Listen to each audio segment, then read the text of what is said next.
Welcome. This is Tampa Home Talk, and I'm your host, Katrina Madewell, joined by a very special guest today. I should have let you open the show. Go ahead and tell them who you are and what we're listening to. I've done a few of those. Mason Dixon. I could say Q105, but that's where everybody knows me. That's kind of part-time at this point. Mason Dixon, you're listening to Tampa Home Talk. Let's do that again. Listen. It's great to see you again. Nice to see you, the days we used to hang out at the Radio Ranch down in St. Pete. Yes. At the Beasley Studios. The Radio Ranch. I love the Radio Ranch. And this is a fabulous studio here. You've done a great job with this. Thank you. It was, I said, not bad for a real estate girl, right? It's a little, little different. You got help from my buddy Pat George over here. And Pat and I have spent many, many moons working together, either when he was in the Bill Curry courtesy van or traffic, airplane. You know, I thought about that one day, that we ought to just do a show. Yeah. And let Katrina talk to us about the days of, do you remember the day the guy on the Howard Franklin Bridge was naked? Oh, yeah. At 5 o'clock in the afternoon. I was a kid listening to you guys on the radio, both of you, when I was growing up. You're going to start making us feel old. No, I'm not trying to. I'm just saying. Like, I remember. The way I look at that, when people say that to me, and the new place that we moved to in Wesley Chapel, I've got a neighbor that's right across the street, and he's probably about your age, and he and his kids, and he was a long time Q105 Mason Dixon fan. And yesterday, when I got home, and his son was out practicing in the street, making some hockey moves. He was on rollerblades, and he had gone to YouTube and found some of the old Friday. Stuff that's posted on YouTube. The chants. And he had the speakers set up and he was playing it. I get out of my truck and I'm going, that's funny. I hear me on the radio. What is this? So you know what? And I looked at him yesterday when we were talking about it, and I said, well, see, I grew you up right. So I have a question for you, right? Because you've been in radio a million years longer than me. For me, it's just been 13. Wait a minute. What this a million years thing? Just saying, like your whole life has been spent in radio, right? Which is what this show's about. But I'm curious, and I'll have people all the time say, oh, you have such a great voice.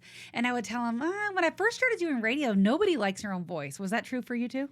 Yeah, in the beginning. In the very beginning. In the very beginning, it was true, because I was trying to get rid of a lot of Southern nuances that I had in, one, my vocabulary, and two, in my voice, getting into radio. And so trying to eliminate that. Yes.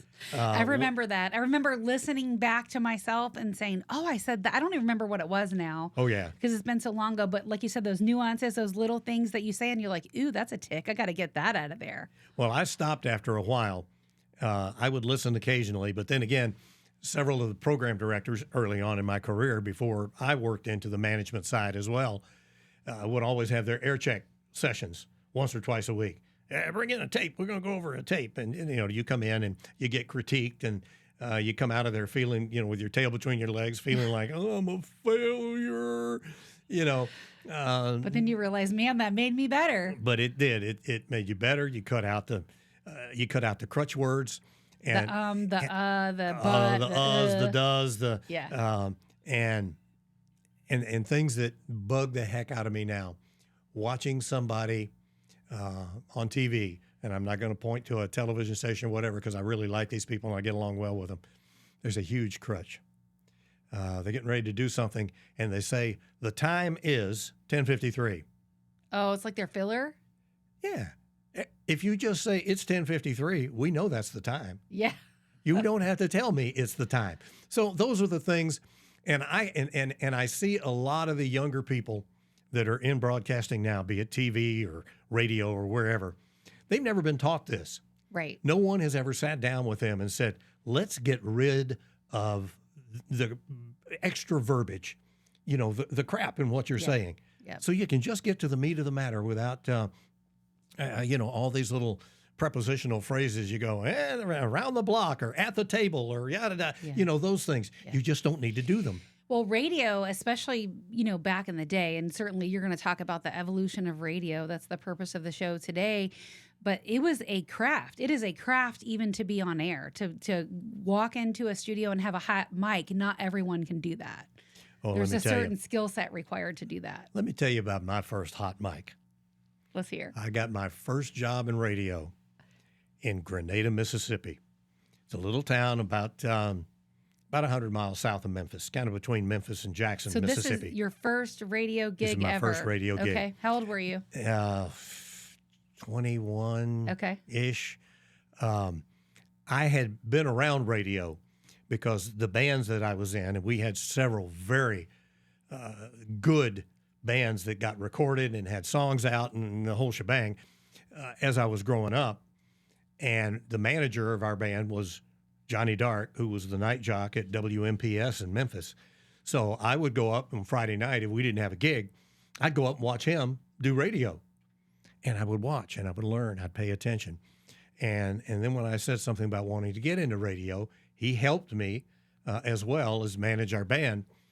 And so I went to broadcasting school. Not that broadcasting schools were that great, but I needed to get a first-class FCC license because back in those days, in the 70s, to get into radio and get a good job, if you had a first-class FCC license, you would get the night gig over somebody who might be a better jock than you, but you would get it because you could take the meter readings and you could raise and lower the power on the AM because, at sundown, you had to lower the power on AM stations.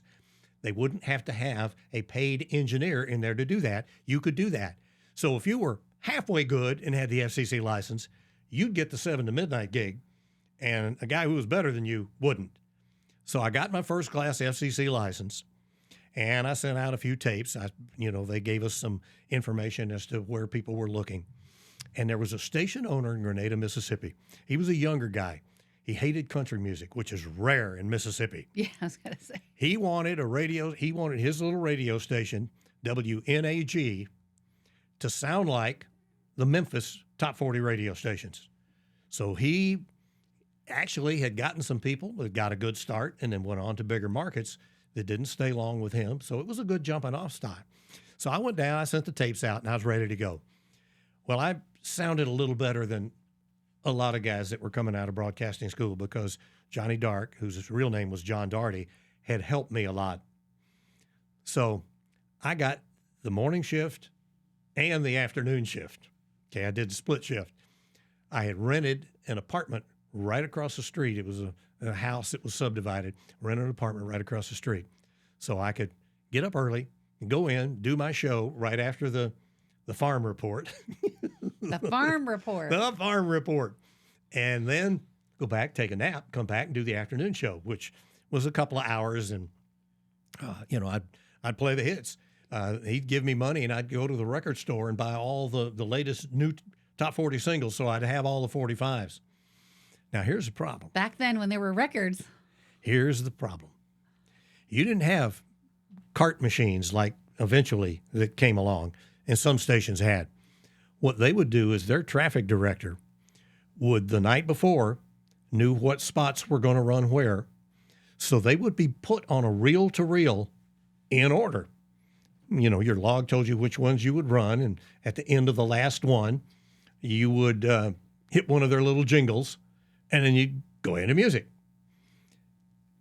And the farm report was also on reel-to-reel. So what is the farm report? What is that? Well, it was hey, crops are coming in, and it's time to plant your corn, okay. And now, it was. I was thinking, is it cattle crossing? Is it when to plant stuff? It was either Ole Miss or Mississippi State, one or the other.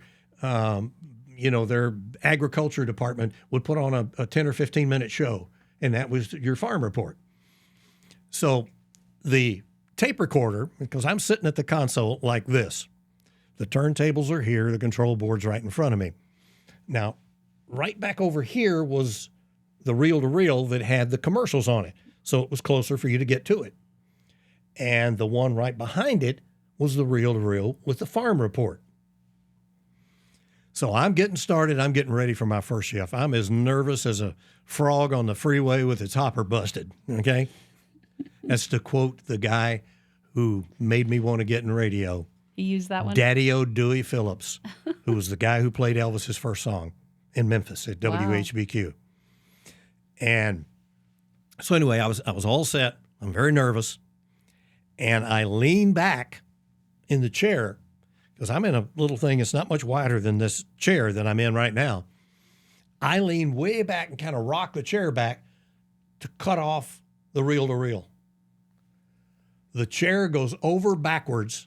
My feet go up in the air, and I'm trapped. I can't get out. I can't turn over. I can't do anything. And fortunately, at about the time it happened, somebody walked by, and after they finished laughing, they came in the room and grabbed my arms and picked me up so I could get back up there. I had started a record, which was good, but I couldn't, when that record was coming to an end, and back then you were playing 45s and most songs were 2 minutes and 10 seconds long, I didn't have much time. That thing was going to run out, and I couldn't move. I was done. And oh, my God, that was my worst moment ever.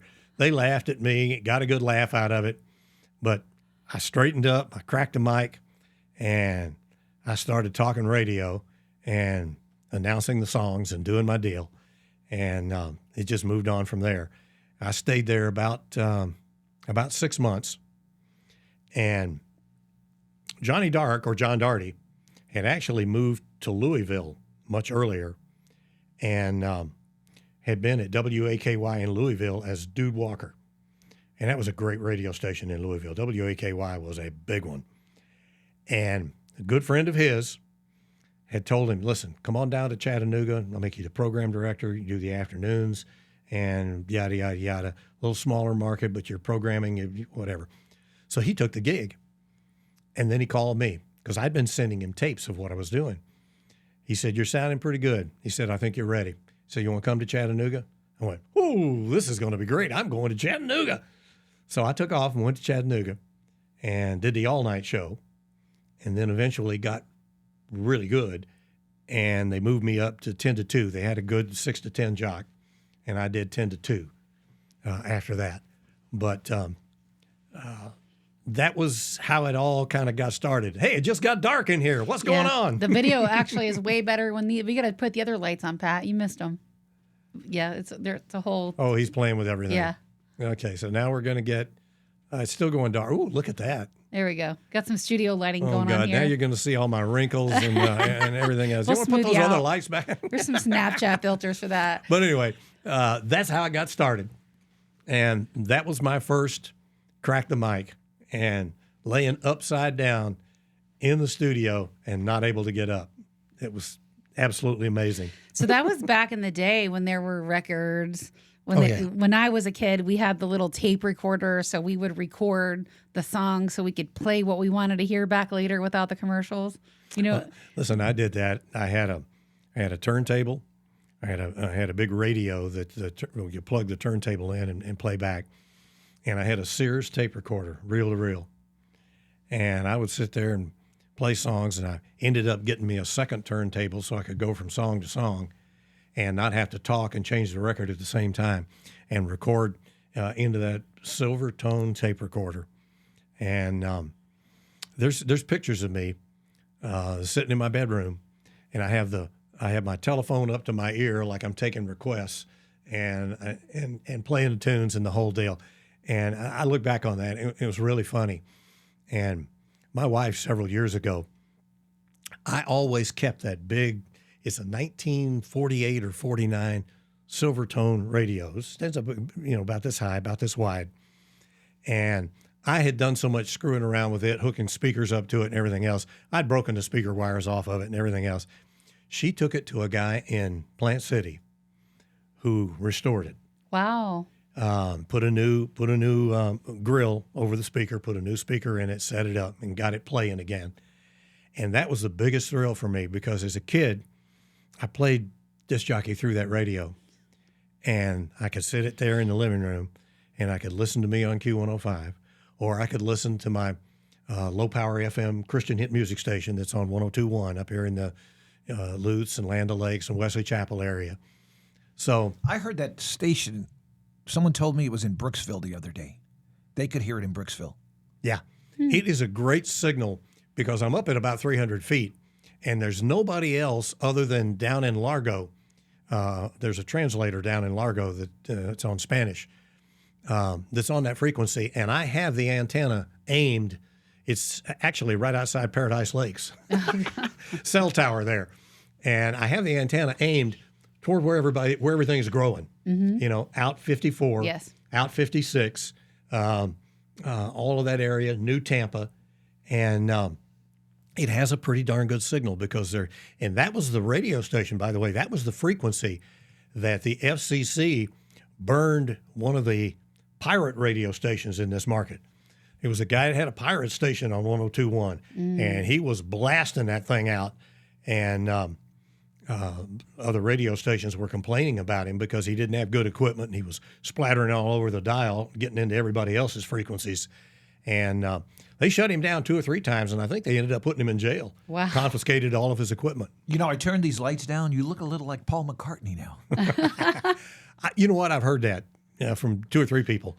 And and what's so funny is a lot of times in North Carolina, because we have a place in that Waynesville, Maggie Valley area, I'll go into a restaurant or somewhere and look around, and I'll notice as I come in, people start looking at me. And I'm thinking, okay, they either maybe know that it's Mason Dixon from Tampa because there's so many Tampa people in that town up there. Yeah. It's amazing. And then sure enough, I'll be standing in line somewhere. Somebody will walk up and go, anybody ever tell you look a lot like Paul McCartney?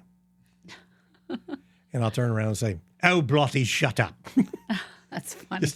That's funny. I wouldn't do that to anybody that was that nice. So I got a lot of questions for you that I'm sure people listening that have heard you on the air for years like me want to know. So tell me about broadcast school. Where did you go to broadcast school? How long were you in it? And what did you learn? It was Elkins was the name of the broadcast school. And boy, I just pulled that out of my underwear. Elkins Broadcast School that was in Tampa. And I think they had a couple of other locations. So you went to broadcast school in Tampa? I'm sorry, Memphis. Where I was like, wow, Memphis. Okay. I thought I was not losing my mind, but maybe I am. In Memphis, they had several locations around, but they weren't the big one like the Columbia School of Broadcasting. That was the one that was nationwide. And so, I went there, and they had the control board set up, and they would teach you how to work things, and they would show you what the VU meter is and things that I already knew by hanging around with my radio buddy in Memphis. They taught you like equipment. They taught you the board. They taught you to bring the station wattage down. All of that you learned, and then they taught you the FCC license. You could get your 3rd class license, which didn't really mean diddly squat. You could operate a CB radio, or you could get the 1st class, and that let you play with the dials on the transmitter. Well, it had to be the one with the broadcast endorsement. Yeah, you had to have the broadcast endorsement. So anyway, I got all of that. So did they teach you any skill set, or was it all like equipment based? Most of it was equipment based. There was some skill set involved in it, and I was already pretty good at it because I had watched John, and I had been a fan of all of that. And then I kind of got sidetracked when I got into music and started playing with the local bands and started recording and doing some things. And we actually, my band, one of the last things I did, the band I had ended up in Stax Studios, the original Stax, not the new one that's there in Memphis. They put it back on the old location. But this was the original Stax. And we went in to record because John was good friends with everybody. And this is another funny story about Jim Stewart, who's been one of the owners of Stax Studios. We went into Stax and recorded. And while I'm sitting there, I'm watching the guys in the control room and behind the board, and they're looking around each other going, I like this. And I looked again. One of them was Steve Cropper of Booker T and the MGs, and, of course, the backup band behind the Blues Brothers. The other was bass player Duck Dunn, who was one of the incredible bass players, and he was digging our bass player who was playing what we were doing just as good as Duck Dunn would do it. And then all of a sudden, this big, tall, black guy comes in the studio, and I looked up and went, oh, my. It was Isaac Hayes. He came in, sat down, heard what we were, as we were working the tune up and getting everything down. He's going, I love this comment. He said, man, you white boys got soul. Yeah. He said, you mind if I mess with this song a little bit? Isaac Hayes is going to mess with our song? No problem. He went in after we finished the original session. He added bells to it, the vibes, the ones you play. Mm-hmm. And he brought in the Sweet Inspirations to sing some backup on it. Wow. And he even sang backup on it. And naturally, it got the moniker produced by Isaac Hayes and David Porter, who produced all of that, Sam and Dave, Booker T and the MGs, Wilson Pickett, all of this stuff. And they put the song out on the Hip label, which was Stax's pop label. Mm-hmm. And it got a lot of local airplay and it did very well. But they didn't know how to work that stuff nationally because they were used to working the soul artists. And the way you would get one of the soul songs played is you go in the studio and you drop a couple of $100 down to the PD and he put your tune on. Isn't that funny? Yeah. Well, one of Stax's record guys got popped in the Memphis airport with a briefcase full of $100,000 in cash. Oh, he was headed out to work records. And that was during that late 60s, payola era thing that was going on involving Dick Clark and others. So they didn't know how to work a pop record because it didn't work that way. You didn't walk in with cash and get the song played. It just didn't work that way. So the song really never hit other than, just kind of local and regional. But it was so good. And to be able to listen to that song and hear Isaac Hayes in the background going, groovy, groovy, and you can tell it's him. That's cool. It was amazing. So you're in a band. What do you play or do you sing? I was a guitar player. Guitar. And our lead singer on that particular song ended up in the threesome of Cimarron, which had the top 10 song Ring, Ring, Telephone Ring back in the early 70s. Mm-hmm. They had a huge hit with that. I was already in radio at that time. I'd given up on the music thing and was already in radio. And they started calling me going, hey, we're going to put a band together behind, the three guys that were basically just lead singers. And I want you to play guitar. And I said, well, listen, I'll do it. He said, but the leader of the threesome said, we don't want to go out on the road while the first song is hitting because we'll have to play free gigs and we don't want to do that.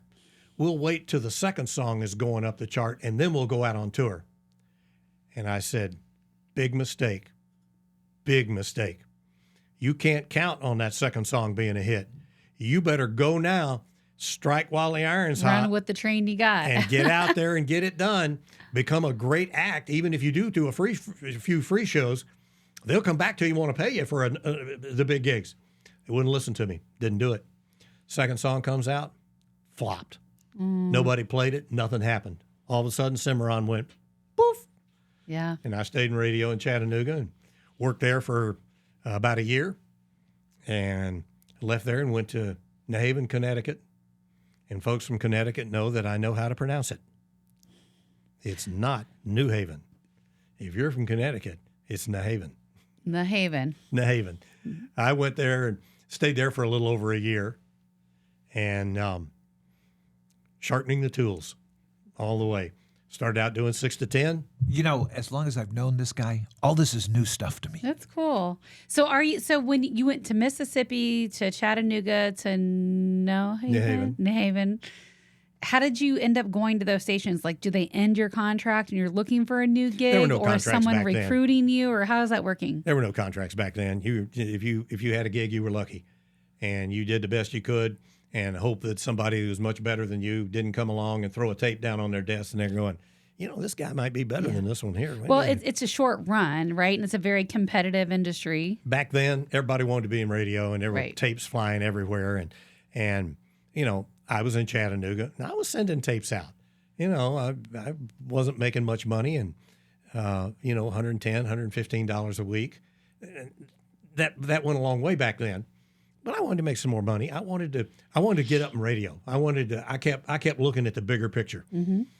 So I sent some tapes out, and So you're basically looking for your next opportunity that's a bigger, better opportunity. you look at Billboard magazine back then and some of the trades, and you would see job openings. And if you saw something in the city you liked, or it was a time slot you liked or whatever, you sent out a tape and see what happened. Well, so they would listen to you, listen to your tapes. what you play, how you announce, how you come across on the air, and see if you're a match and if they like you. It would chop up the tape. In other words, you do your intro, and then you'd cut out the song, and then you'd go to the extra of you coming out of it, going into commercials, going out, coming back out. So all your intros, outros, funny. They want to hear how you are. Yeah, taking requests and how you work with the people and all of that. You put all of that on there, make it a nice, short, edited down, 4 or 5 minute tape, just to whet their appetite, and then see if they call you. Mm-hmm. Well, I got a call from Tulsa, Oklahoma. After Connecticut. No, I'm still in Chattanooga. Oh, okay. I did not want to go to Tulsa, Oklahoma. That just was not what I wanted to do. And he didn't have any money. He had $130 a week or something. I wanted to make $200 a week. That was a goal I had. I wanted to make $200 a week. So at that point, I get a phone call from John Long, who's up at WAVZ in the Haven, and Paul Drew, who was the #1 consultant of radio back in the 60s and 70s. This guy was the guru. He was the head. He was a consultant, and then he was the head of RKO radio. RKO had stations everywhere: Boston, Memphis, New York, San Francisco, all the big metro LA. markets. All the big stations were RKO stations, much like what they are today as Clear Channel or iHeart. And Paul was still consulting, but he had gotten my tape. No, actually, he had come into Chattanooga because he knew that the guy who was the morning show guy on the radio station and was basically kind of running it was one of his proteges from Atlanta, Bob Todd, and who went by the name Chickamauga Charlie, because everything around Chattanooga is Chickamauga Lake, Chickamauga Dam, that whole deal. So he came into town, recorded my show, and sent my tape out. And that's how I got the offer from Tulsa. Then I got the offer from New Haven. And I thought, well, you know what? We could give this a try. He's got $200 a week. I'm ready to go. So I packed up a U-Haul trailer behind my 73 Dodge Charger, and I took off for New Haven. And got up there Thanksgiving week and stayed in a hotel right across the street from the radio station, and had to eat Thanksgiving dinner by myself in the hotel because it was just me. And that's how I got started up there. And we had a great guy doing afternoons up there. I was doing 6 to 10. He was Bobby Rich. Now, he was the real Bobby Rich. He eventually left and went to KHJ in Los Angeles, which was my goal. I wanted to work at KHJ in Los Angeles. I thought, if I get there, it's just like New York. If you can make it here, you can make it anywhere. If I can get to KHJ in LA, I've made it. I've done it. So I went to New Haven. When Bobby left, they moved me up to afternoons, and I did his shift for a while. And it was really funny. John Long then had gotten moved up to the Boston station, RKO station, by Paul Drew. So it's now Thanksgiving a year later. John didn't want me to eat by myself, so he invited me to his place in Boston. And while we were there, Paul Drew called. And it had been a funny bit because when Bobby Rich got the call to go to Los Angeles, it was right at the 1 year mark. His lease was up in his apartment. John Long got moved to Boston at the 1 year mark when his lease was up. And so Paul Drew's on the phone, and I said, hey, John, tell Paul my lease is up in about 3 weeks. And John explained the running bit. 1 week later, I get a call from George Klein at WHBQ in Memphis. And he said, Paul sent me your tape. He said, I want you to come to Memphis and do nights. That was big for me because that was my hometown. I was going to go to Memphis and be the 6 to 10 night jock in my hometown. Wow. Now, here's the rough part. Mama could hear you then. Yeah, but she wasn't Mama yet. I had not met my wife, Pat, yet. I'm talking about your real mama. Oh, my mama could hear me. I know all about his real mama. All of my high school buddies could hear me. I mean, everybody. Of course, they didn't know Mason Dixon, so I had to explain to a whole lot of people what was going on there. But I got started. Yeah, because most people in radio, your radio name is not your real name, or at least back in the day. But see, after John Long left New Haven, the new guy came in and he wasn't as good. I started sending tapes out to everybody. I sent them to CKLW, the big giant in Detroit. I sent them to LS in Chicago. I sent them to WCFL in Chicago. I was New York. I was sending them everywhere. Now, New York stations could actually hear our station at night out on Long Island. But I get to Memphis, and I'm there for my second week, and Paul Kirby calls me from WCFL in Chicago and said, I've heard your tape. You're exactly what I want to replace Big Ron O'Brien on the 6 to 10 shift up here. He's going to San Francisco. And my jaw dropped. I said, I just got here. I'm in my hometown. I wanted to be in my hometown. For a minute, but WCFL in Chicago, I flew up there. And this crazy story. I flew up in the early morning on a nonstop. He put me on a plane nonstop. I got up there, took a tour through the radio station. I get in the elevator. There's Larry Lujak. There's these gigantic names of radio that, and it's WCFL. And they and WLS had been battling each other back and forth. CFL had been on top, then LS was back on top and back and forth. I took a tour of the station, and I said, all right, I got to get on a plane because I had to do my 6 to 10 shift that night in Memphis. Oh. So I come out of the radio station at about 2 o'clock. It's snowing in Chicago. It's like, oh, my God. I have a 3:30 flight that would get me back in there at about 4:45 to 5 o'clock. Perfect time. I come out, get my car, and drive to the radio station. The plane was late. I had not told George I was going. I just went. That's a death wish, really. Listen, at 5:40, I'm leaving the Memphis airport to drive to HBQ, which was right in the center of town, right by Memphis State. And I am flying. I come screaming into that parking lot, running into the radio station as he had done the ID and put my first song on. And I said, sorry about that. I got caught up in something. I never told him what went on. And I stayed. I did my shift. I thought about it a little bit, and I called Paul back, and I said, you know what? I'm just not ready to go to CFL in Chicago. I need to stay here. I need to hone this thing down a little bit and get better. So I stayed there, did 6 to 10, and we did great. I mean, I had was it a year, a 1 year? I was there 2 years. 2 years. I met Pat about 2 months later, and we started dating. And it was around that same time. Now, this is 74. And they were streaking all over the country, colleges. It had just gotten started. So I am 1 block from Memphis State University and Fraternity Row. So I started egging them on. I said, what's the matter with you fraternity people? Why aren't you people here at Memphis State out streaking down through there? So I was daring them like this. I get a phone call. Hey, here's the deal. Be in front of the KA house at 10:30 tonight and watch what happens. I went, yeah, is it happening?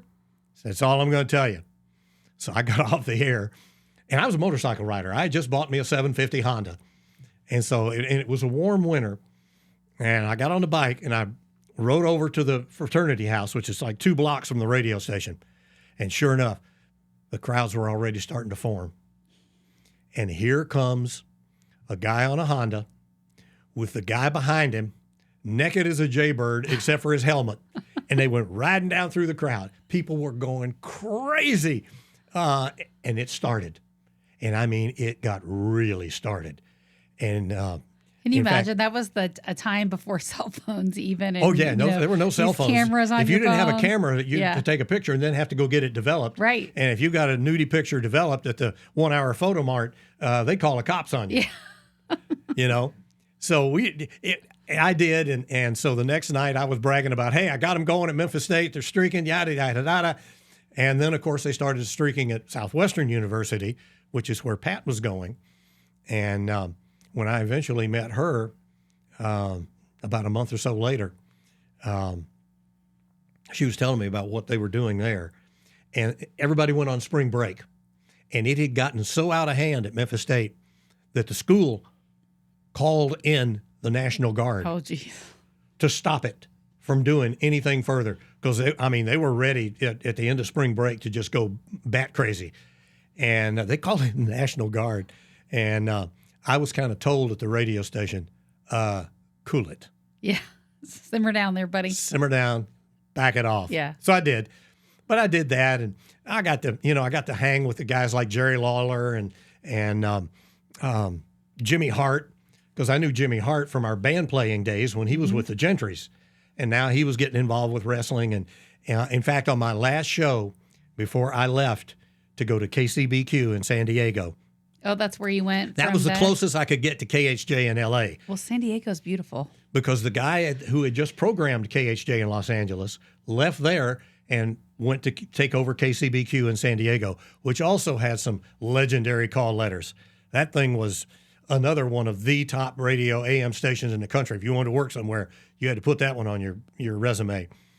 So Pat and I got married. We were going to get married on Valentine's Day, and Jerry, my PD out there, kept screaming, man, I got to get you out of here. I got to get you out of here. Come on. And so we moved the date up a week and got married on February 7th. And I took off for San Diego, and we stayed in San Diego for about a year and a half. And I got a call from the program director at KHJ. Said, I don't want you to come up here and do nights. And where's that? KHJ, Los Angeles. L.A., okay. That was it, L.A. So I talked it over with Pat, and she said, this is what you've always wanted, Something kept telling me, kind of like that song, Please Come to Boston, Please Come to L.A., and the girl says, I don't want to go to L.A., I don't want to deal with that. We got up there, and it was fun. Because my afternoon guy was M.G. Kelly, Gunner, who had been in a couple of the Clint Eastwood movies, and he was a character. He and I hung out together, rode motorcycles together, just really got to hang out and be good friends. And I thought I had everything going good. I had just done a Wednesday night Van Nuys cruising night, and I said, hey, I'm going to play some songs for all my Van Nuys buddies out there that are cruising on Van Nuys every Wednesday night. It was cruising night. And so the PD calls me going, man, you got the feel for L.A. You're talking to the L.A. people. I said, well, great. 2 weeks later, I get off the air on a Friday night. He calls me in his office and fired me. So you were only there for 2 weeks? No, I was there for about 4 months. Oh, okay. But he said, it's just not working out. And I said, did you forget about that phone call last week when you said I really got the deal going? He said, yeah, but I've got a chance to get this guy from Miami, Don Cox, who's the talk of everybody in radio, yada, yada, yada.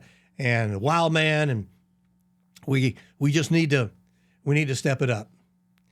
And so I had my tail between my legs, and I made it to L.A. and got burned. Well, you hit the bucket list, right? It's rarely ever as you but expect. But for me though, that just didn't do it for me. So I went back home. So what was his justification for firing you? What did he say? He just wanted the other guy? Yeah. Is that a replacement? Yeah, I hadn't done anything wrong. Okay. But it's just not working out. Katrina, this guy's not even in Tampa yet. I know. I'm waiting to see where he went next.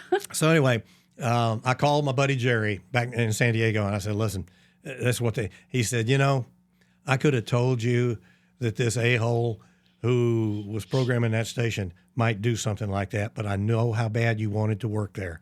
So I'm here. He gave you the grace to let you go do that and come back? He said, yeah.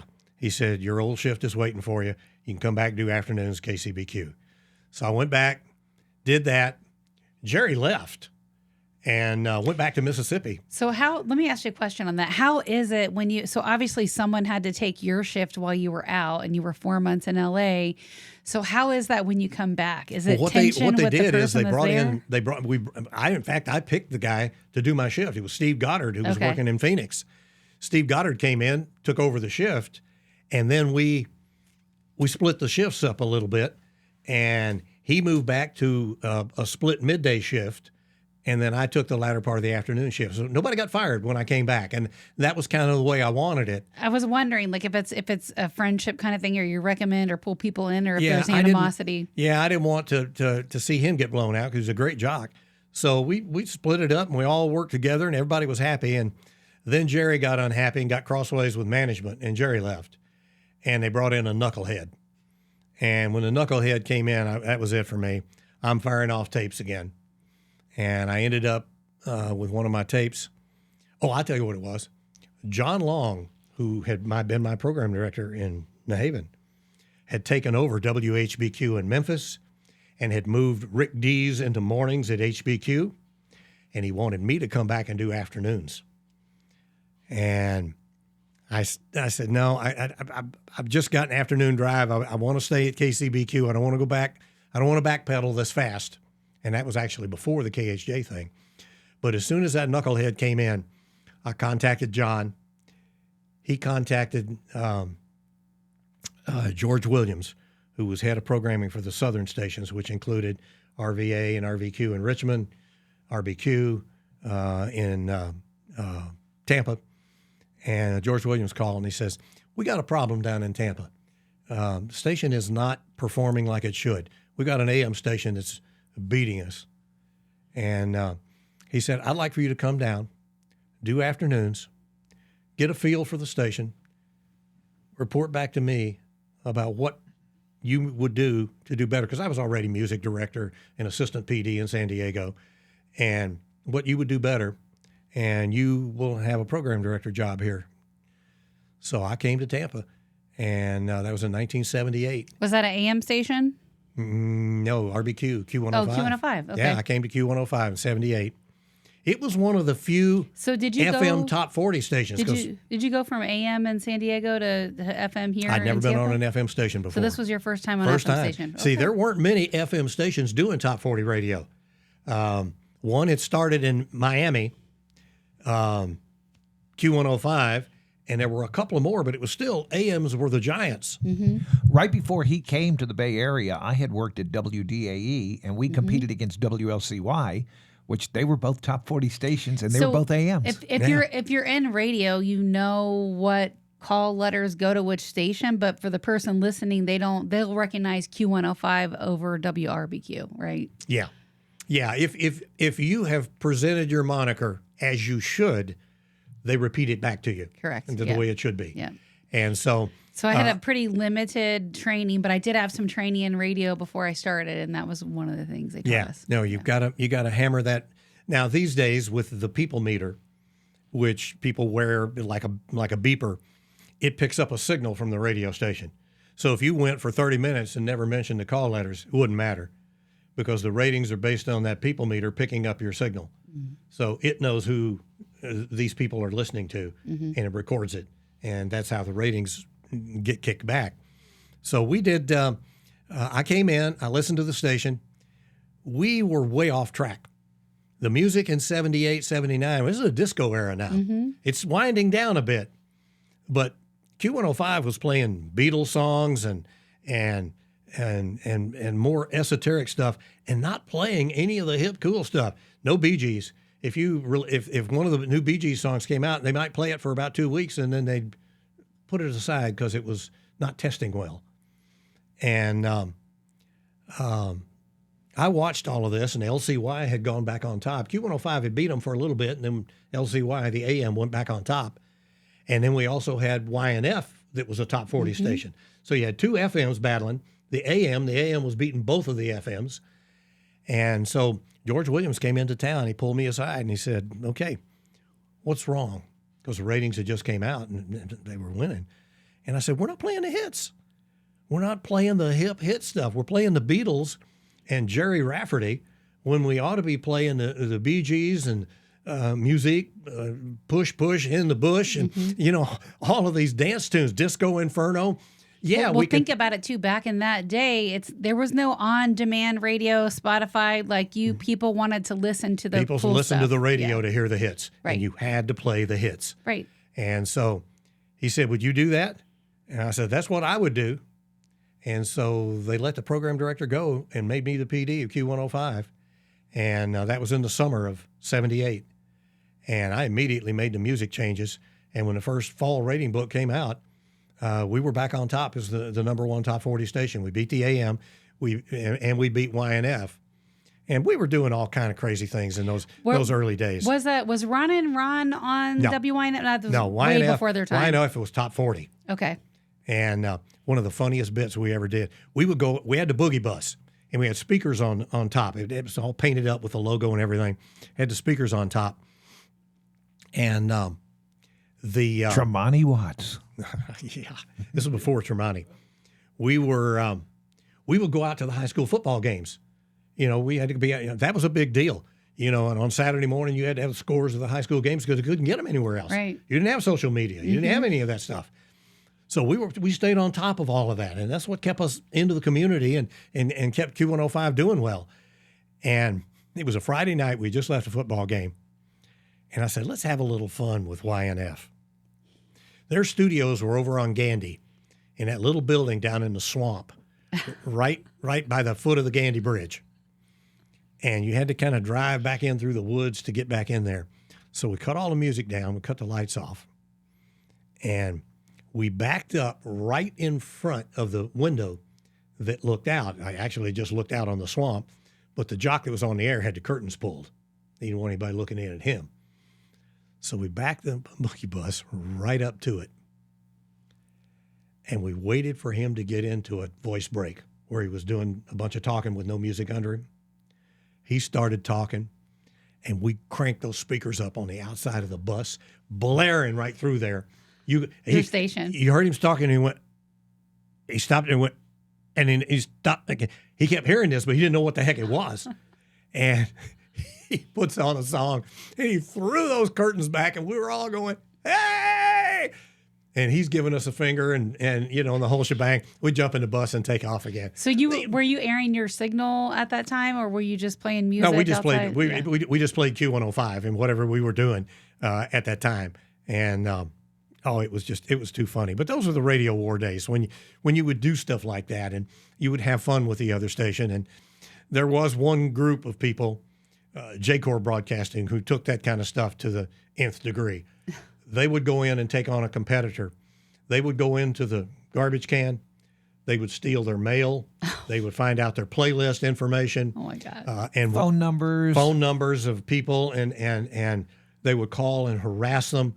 They would try to get pictures of them in compromising certain scenarios. Mm-hmm. And I can remember when they took over one of the stations. Well, they took over FLZ, and when they were doing that Screw the Q battle with RBQ, one of their personnel, and this was a high up ranking person who was very low in moral value. I know who he is. I'm not going to mention his name. He did get sued numerous times over his shenanigans. I think we know exactly who you're talking about. He came down, and we had a mail slot at the door. And he number one threw the mail slot into the carpet on the inside. Well, that was nice. Yeah. That was the kind of, then it was starting to get out of control. Well, it's nasty. It's not fun anymore. No, it was out of control. And that thing was due to blow up, and it did. Now, it started as a smaller little radio, right? Before they were bought, it was J-Corps at the time, not well. It was Channel? They moved them to a big signal. That was the one thing that the head of J-Corps knew how to do. He would play the game, and he would get them on the big stick with the big power and the whole shebang. So that was our battle at Q105, and of course that ended up with about 3 months later, after all of that, everybody, including myself, getting blown out of Q105, and they put the idiot that was running our San Diego station in charge, and he came in. Actually, what had happened is the first book that FLZ went on the air, they went number one everywhere. Well, in the process, I took Q105 and moved it just a little demographically and brought it back to number one, 2554. forget the teens and the kids. We weren't going to compete in that arena. But stay number one, 25-54. That's where the money was. Right. That's what we were doing. But in those days, you had to wait after the book ended for another month and a half before the ratings came out. Well, at the end of the rating book, they fired everybody and brought in this knucklehead who wanted to take on the Power Pig. Yeah. Excuse me, with a similar radio station. He said, we don't worry about the 25-54s. We'll come back and pick them up later. Well, this idiot had never had a winning 25-54 radio station in his career. What's a 25-54? 25-54 demographic. Okay. That's the one That the buyers age want. range. Got That's it. where the money is. You're number one, 25-54, you make lots of money. Okay. Q105 made lots of money. At our peak, we were billing $18 million a year. Wow. $18 million. Today, they're billing about 2.5. Well, because it's changed, right? Radio has changed. Everything That's the pivot between the live radio and building out a podcast studio. And it breaks my heart to say it, but over the air radio, the flag is now at half staff. Right. And it's going to be lowered here probably in another 3 to 5 years because everything's going to be streaming. Yeah. Everybody wants it. It sounds better. Well, it's we live in an on-demand culture right now. It is, and people want on demand. They want it right now. That's why you see these video clips. They get to the meat of the matter in about the 3 to 4 second range, because at the 5 to 7 second mark, You lost them. you get the thing that says skip video or skip ad, Yep. and that's exactly what people do. You got to hit them right there. Yep. And it's because quick. they want to move on, they want it right now, and that's the generation that's going to control all of that, as the baby boomers and Gen X right Segue below out, them. yeah. Well, and a lot of the baby boomers are already making a switch. I mean, they're Well, the kids are teaching them. yeah, Yeah. they're teaching them how to do it. Let's go back to when you said you came over to Q105. You're building that station up. You're building them up to play the hits. And you say PD. Those of us in radio know that's program director. Program director. But can we explain to the person listening what that is? Because I think some people might think, oh, you're just a disc jockey. You're coming in playing stuff, but it's not. You're creating all the fun stuff, right? Well, you're doing music research to find out what the hits are that you need to be playing and what kind of rotation you need to play them in. You obviously get somebody who's a music director who has a good ear, who can hear, God, this sounds like a hit to me.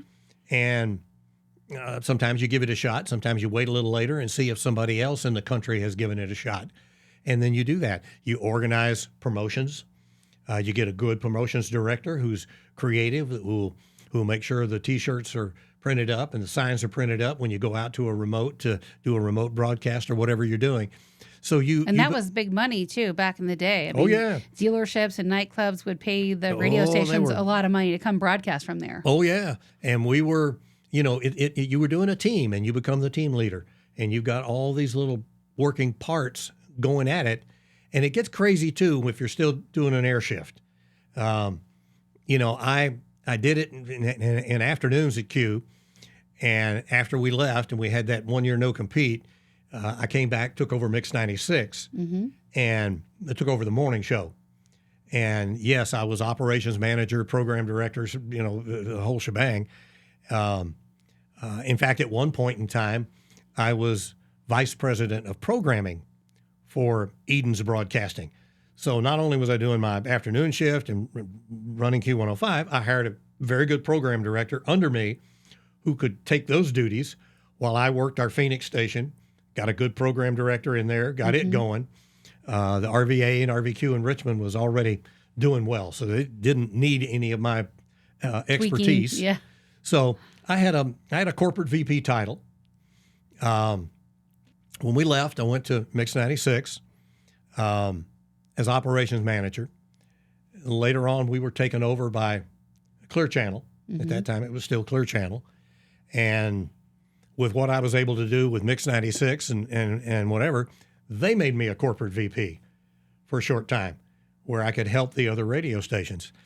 And it was very interesting because what had happened in all of that is that Q105 had now become a country station. They flipped the format when it because at Mix 96 we were so far number one. Was that back in the day where they played Stairway to Heaven for like 2 days straight and then changed the format, or was that Q105? What was that? I don't remember that. One of the stations played Stairway to Heaven for like a day or two. It was not Q105. Was it 93? No, when we went country, it was Garth Brooks. Yeah. For like a week. The program, the reprogramming is what quite had happened is we had Q105 had gone so low, and Mix 96 had just destroyed them. And then you had Mix 96 here, you had FLZ just under us, then you had Q105 down here.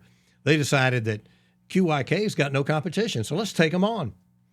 So they went country. Well, in the process of doing all of that, they were doing a lot of things wrong. They had a general manager who was a little flaky in a lot of areas. And Ronnie Lane was the program director, Night Train, who I brought in from Indiana to work for me at Q105 in the first place.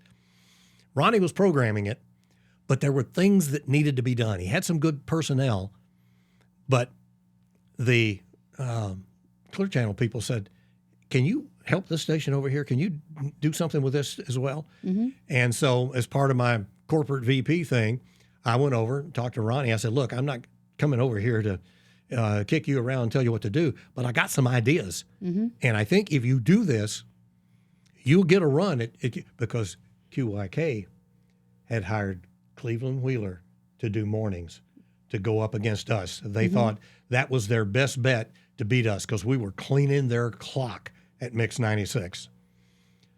They put Cleveland in there. And I said, here's what you do. You've already got Dave McKay over here. Mm-hmm. Let's finagle a few things. I could even bring in Terrence McKeever, and you could have McKay and McKeever in the morning, and it would kill in this town. Mm-hmm. But I couldn't get the deal done on that. But we tightened up the station, tightened up the playlist a little bit, got the thing sounding really good. And in 2 of the rating books, Q105 actually beat QYK in the country format race. Yeah, it was actually, they had like a 12 or 13 share. And when we finally got with them, we both had an 11. Yeah. And so they beat them. And that tickled me because I've worked with Mix. Now I've gone back and worked with Q105 again. And well, the other thing with radio, too, I know you talk about ratings, but honestly, live radio is a hard thing to measure. So how do they measure that back in the day? Well, and I imagine that changed. So you have Nielsen ratings. You mentioned the pager thing earlier. Well, back then it was Arbitron. And Arbitron would make a phone call, see if you listened to the radio, and if your family wanted to participate. And they would send you a little diary booklet, and you would fill that out, your radio listening, for a week, and then send it back. And they'd send you $1 or $2 or something like that.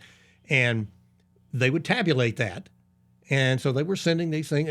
I mean, there were tons of them going out. It's still a hard thing to measure, right? So if someone doesn't write it down or they say, well, there was a lot of that. And whatever. A lot of people would just write down their favorite station at the top and draw a line all the way to the bottom, which meant they've just listened for 12 hours straight to that radio station. Yeah. They didn't.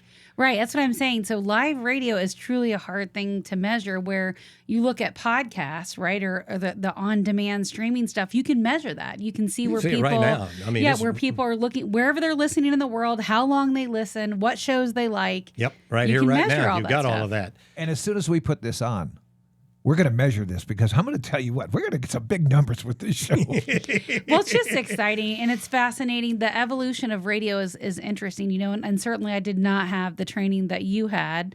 And as a matter of fact, when I first got approached to do radio, I told them no.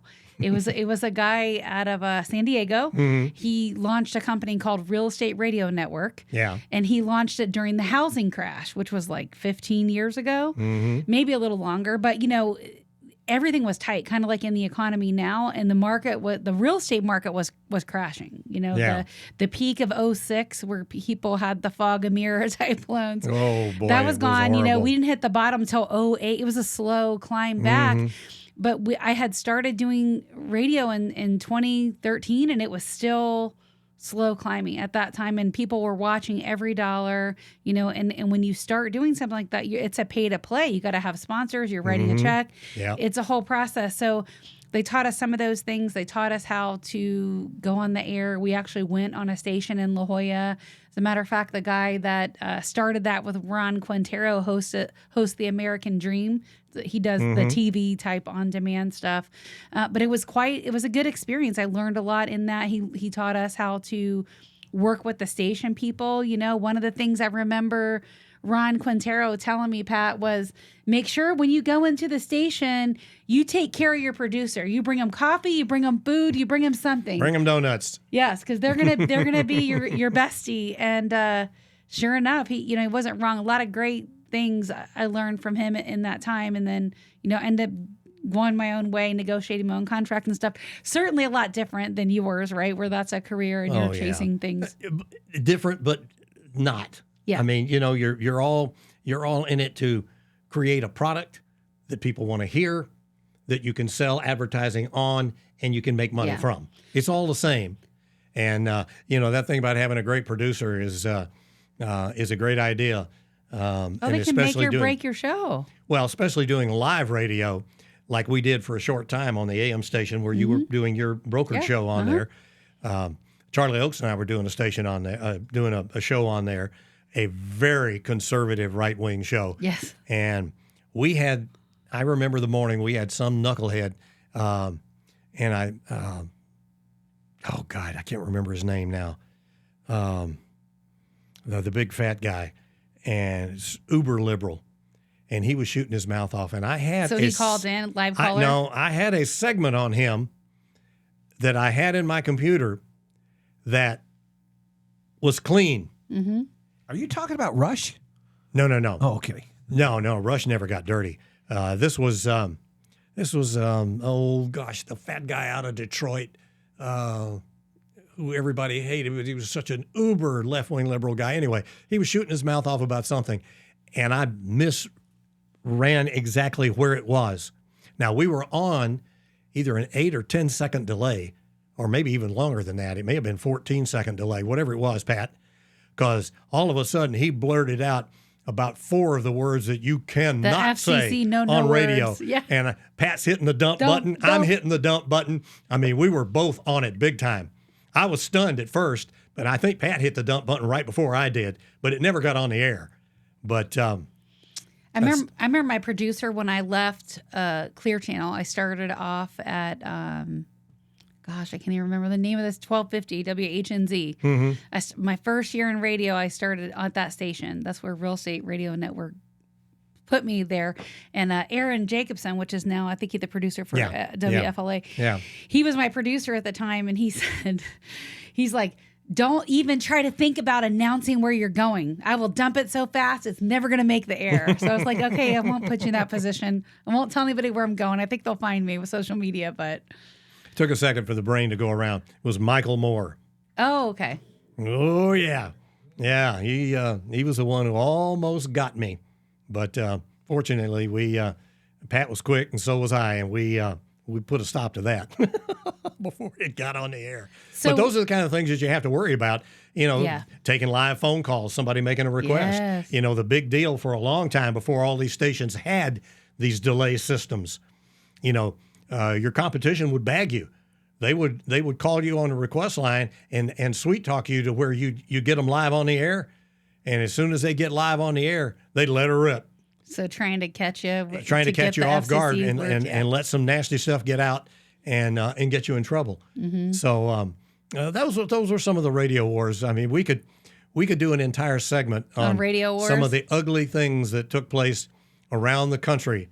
We'll do that. Radio stations. We'll do another show on radio wars. That's what we'll do. There we go. That'll work. We'll have some people in and have some fun. So that's my career. That's where I got where I am now, where I still have my Mason Dixon Generation 80 show running every Saturday morning on Q105, 7 to 10. It's also nationally syndicated from Audio One, and I've got several stations around the country that air it. And I have my 2 low-power FM stations that run The Faithful Road, my Christian hit music station. And that's kind of another way of giving back, like I do with our Mason Dixon Christmas Wish Fund. Yeah, you've done that for years. How did you start doing that? It started at Mix 96. We wanted to give back, and we got a little seed money from a sponsor, and we solicited for some letters of tell us about a family in need. And I'd read the letter on the air, make it a tearjerker, and then I'd call the person and I'd give them some cash to say, here, I want to make your Christmas. That's nice. And so it just snowballed. And I mean, it snowballed into the fact that we've... You're still doing it. Like even being off the air, you've still done it. Oh, no, we still do it. And we're at well over $2 million raised and donated out to families in need. That's so Trans-Siberian Orchestra helps us every year with $1 from every ticket. You know, they give us anywhere from $20,000 to almost $30,000 every single year. This past year, we brought in WeatherTight Windows as another sponsor. Mm-hmm. They added another $8,000 to that. So we had a good run this past year. That's incredible. With funds. And so we'll be ready to go again this fall with car shows and fundraisers. And I'd love to help you and support you any way I can. I've got a pretty big network and following myself, so I'd love to support that and add to what you're doing. Well, bless your heart. We'll do some more. Yeah, I'd love that. Yeah. So I have to talk about the 80s. Let's talk about the 80s. So you talked about the end of the disco era. Let's talk about the 80s, because the music was a pretty big change, right? Kind of like Elvis, right? How they rocked it and really it was actually changed more like the Beatles invasion. The Beatles, yeah. The 80s was the second British invasion.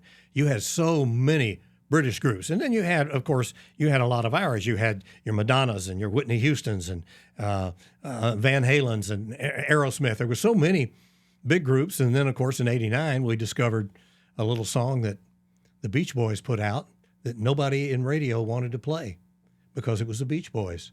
You know, you're playing Bon Jovi and Madonna and all of this, and radio stations looked at it and said, I'm not going to play this Beach Boys song. We put it on Q105 and it exploded. Which one was it? Kokomo. Oh, gosh, I can't listen to that song to this day. Kokomo. Just because it was so played out. Kokomo went crazy. And I started calling all my friends. I said, don't be stupid. Don't be a prima donna. Just put the song on and watch what happens. They did. It exploded, and it became a #1 song for them. And the 80s was crazy. Remember the Rocket Club and all those crazy places? Did we have nightclubs to visit? London Victory Club downtown. I sat in and played guitar with Bo Diddley at the London Victory Club. That's so great. I met my wife there. She was a waitress because of those parties. Yeah. And you got to touch on the Casbah and Clearwater Beach. Oh, yeah. I'm telling you, the Holiday Inn Surfside, Downs and Price playing there. It was a gigantic club scene, and with all the live music and stuff that we did. So it was a lot of fun in the 80s. There was some great times. Both of my daughters were born in the 80s, so that was a great time. And so to wrap up a couple things, I want to ask you a couple questions and we'll wrap up because we're already over an hour here. I'd love to hear about some of the coolest people you've met on air, because you get to meet all kinds of famous people that people know. And then I'd love to know about some of your wildest callers, like other than obviously the radio pranks from other stations. A regular caller, like a caller you'll never forget, something like that. So what do you got on those two things? A lot of the calls that I'd never forget were some of the ones that were part of Christmas Wish, where you don't know when you've called somebody and you've read the letter that someone wrote about them, and they're sitting there realizing that help is coming and they've got nothing. And the emotional response back from that is something that I'll never forget. That was probably one of my greatest moments in radio. Makes you want to quadruple what you're doing, huh? Oh, yeah. As far as meeting stars, start naming them. I've got pictures with me with Paul McCartney in 76. Your twin, right? In San Diego when he was on the Wings Over America tour. I got to sit backstage with he and Linda and interview them.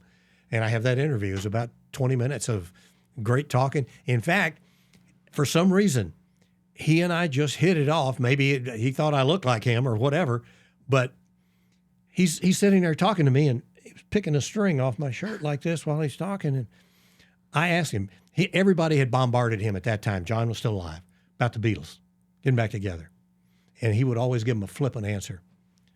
And I eased into it a bit. And he said, well, you know, it's what happens to a lot of bands. You just get to a point where you're not together anymore in a lot of ways, musically, and he went into detail and talked about it. And then he said, that's probably why we may never get back together again. Maybe we will, maybe not. And no one had ever gotten that information out of him. And I got it on that interview. And I got to meet Elton John. I've had great times with Rod Stewart. Rod Stewart and I hit it off. Oh, my God. I don't know what brought that on. This guy, he was hugging on me. I took him up for a blimp ride, did my show live from a blimp with Rod and his girlfriend and manager in the blimp with us. We just, and backstage at the stadium, I got him to a cappella sing an Otis Redding song live on the air. And it was phenomenal. That's cool. So, I mean, we had a great time there. Let's see, Rod Stewart. Eddie Money, I think I heard Eddie him. Money So was many on people. my show so many times throughout the years. Richard Simmons really liked him. I was trying to think who I remembered. Richard Simmons would come in and jump me, Actually, I do remember him being on the air with you. wrap his arms and legs around me, and bite me on the neck. I had to smack him to get off me. But he was a great guy. Debbie Gibson. Debbie Lowry Gibson Park. came out at Lowry Park and sat in with the DJ All-Star Band. Kenny G did. He came back later and asked me to come play guitar with him, come in and sit in with him and do a song at Tampa Bay Performing Arts Center when he played. So fun. I did the same thing with Donny Osmond. He dared me. I went up and played guitar on stage with him. Are you connected with some of these people still? No, Not so I much? really haven't. Social media makes it so easy to connect. It does, and I should. I should have, when Rod Stewart was just here, I should have gone to the concert and reached out because I know he would remember. But there were so many. Probably the one time I won't forget, and I'll do this quick because I know we're running out of time here. We're going to have to do it again. So much fun. I had Huey Lewis on the air with me, and we were taking phone calls live. And this was at Mix 96. And this lady got on the phone and she said, "Hey, Huey, I just read Sweet Sweet Connie from Little Rock's book about all the stars that she's been with. You remember, she was the groupie who was with all the stars. Yeah. And by with, you know what I'm talking about. And in the book, they interviewed her and they asked, who's the biggest star you've ever been with? And she said, Huey Lewis. Is that true? And I saw his face drop and I went, oh my God, I've done it now. How do we get tanked into this How one? do I get out of this one?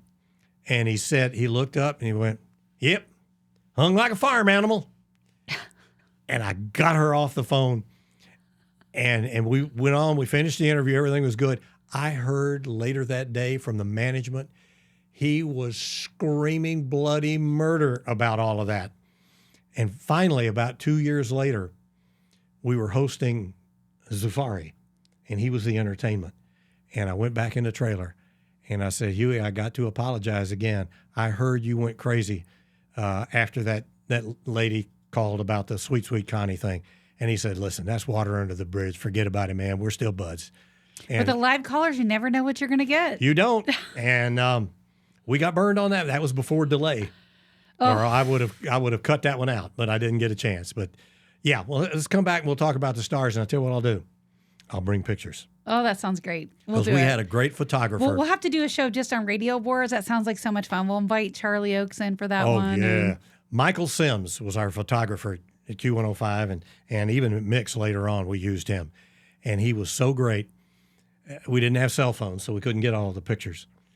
But we got a lot of them. And I have so many I could That's so bring. great. And I keep saying they'll go in the book. Yeah. And everybody says, okay, when you going to write the book? Hopefully you kept a journal. When on I it. have time. Yeah. You know? I can help you But get that done. if I got together with Bill Conley and JoJo Walker and Pat and a few of the others that Mm-hmm. rode the storm with us through many, many radio stations, we could put a book together. I'll let you close the show, will you? Mason Dixon, you're listening to Tampa Home Talk. You want to close it for me?